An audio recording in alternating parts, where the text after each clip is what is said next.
No, I'll tell you, there's no question that the BJP must be celebrating what they think is sort of an exercise in garnering votes in time. But in terms of what the stated objectives are, I think it really has been a disappointment. To give you one example, the so-called minimum support scheme for farmers, only landholding farmers are covered, not the landless farmers or farm labour, not the urban poor.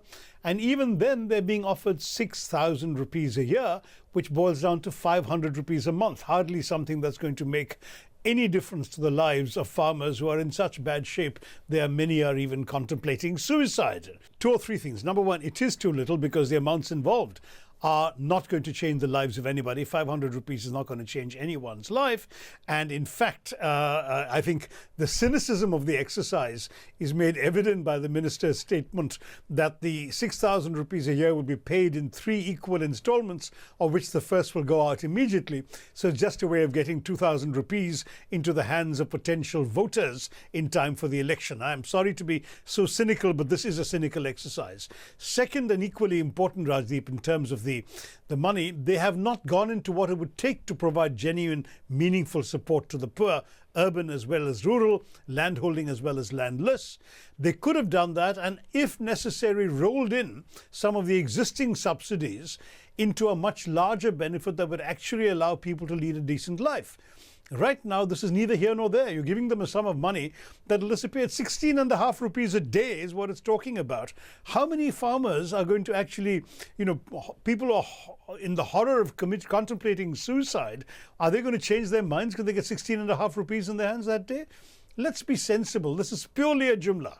The Prime Minister re-election Yojana, which I think is probably just about right. The truth is, however, that when you actually look at it, it's too little too late. This sum of money that I mentioned is too little. Some of their other gestures have come too late.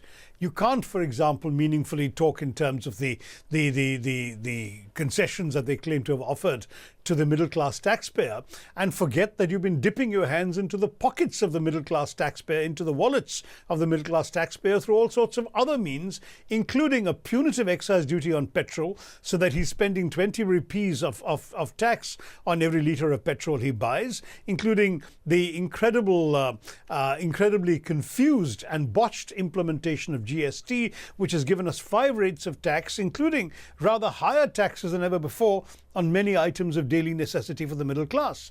So now you've taken it all away with one pair of hands, and now you're putting a little bit back in the pocket through the tax deduction.